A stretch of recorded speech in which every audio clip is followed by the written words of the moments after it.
Alright guys, how's it going? It is Tuesday the 23rd of January 2018 and you're watching KopTalk.tv.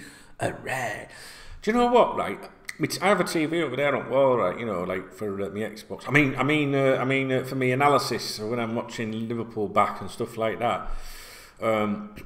So when I'm not using it, like sometimes I just leave it on, you know, like for you know, fucking what is it, news and shit like that. And you know, and you carry on with your work and that, and then suddenly you get dropped, you forget it's on, and then a minute ago, right, all I could hear was loads of fucking cackling women. It's that Loose Women programme, have you seen it, man? What a fucking racket. Listen. Hello, my name is Gina and I'm sleeping with you tonight. Can you hear that shit? What a fucking racket. Loose Women. That's not the kind of loose women that I'm used to. Anyway, how you doing, guys? You alright? What we're going to talk about, a couple of things. That David Ngog, did you see that he's gone to Ross County? Do you remember him, that Liverpool striker?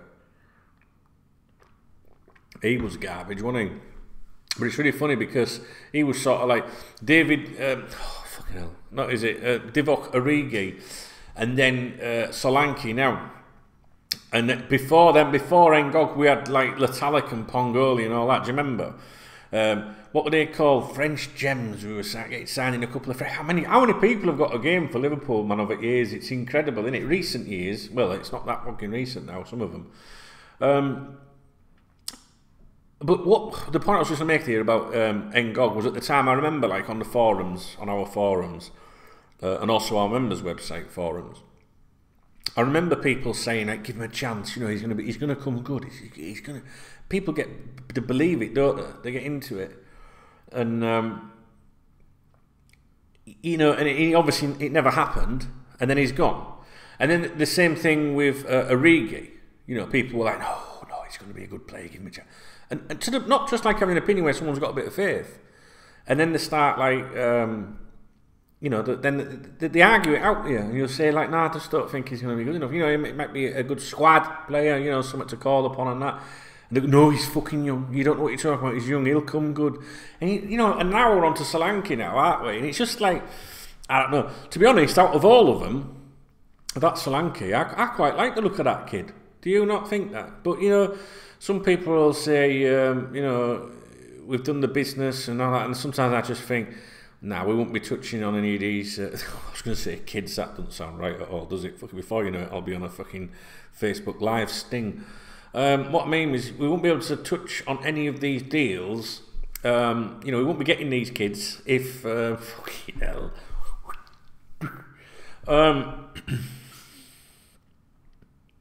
Kids, I don't know. I was talking to one online. She's only 13. And she was telling me that she was she's a police officer. You know, that's amazing. Very bright, these kids today, aren't they? You'll get it later. So, you know, would Solanke really have left Chelsea if he was fucking super duper? Would he? You're going to tell me, yeah, footballing reasons aren't fair enough, but I just don't think these clubs would ever let him leave. They'd give him offers that they couldn't turn down if they were that fucking good. We've just got to hope he comes good, haven't we? But you know, you see these players come through these sometimes like that, and the fans really believe they're going to make a difference. And you know, like when Sturridge has been injured, for example, over years, and you get into a discussion, it's like, oh, we're going to turn to it. People go, no, Solanke for us, Solanke, and he'll get, he's getting fucking good play. They're not the answer, are they? Do you know what I mean? He's putting too much on the shoulders.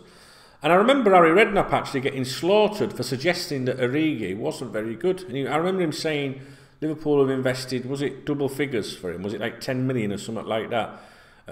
You know, and he should be doing better. And it's not, you know, because people were saying, oh, it's a kid though, you know, you've got to give him time and that. And I remember Harry Redknapp saying, hang on a minute, you know, Liverpool has paid 10 million for this kid, which I know, like in today's transfer fees, that doesn't sound much, but back at the time, it was a bit of normality. And I remember Redknapp saying, "Hang on a minute, you're paying 10 million for a youngster, young striker. He should be a bit better than, you know, one for the future sort of thing." And I agree with that. Fucking David Ngog, fucking hell. Did he ever score for him? He must have done. He must have done. But and that's another thing. When he scored, and when someone like Origi scores, now you get the surface. Them people, them fans, don't they? They'll go, "See, I fucking told you."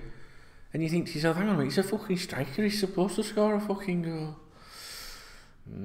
Anyway, that's it. I was going to talk about something completely different in this video, but I'll stick with that. I'm just having a coffee. No, I'm not actually, it's a cup of tea.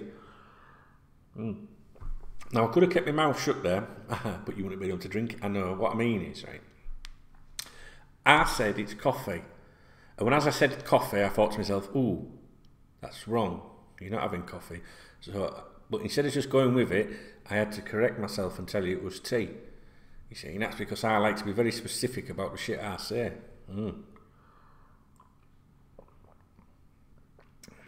Right. That's it then. Ngog, do you remember him? That's it. I want to know, do you remember him?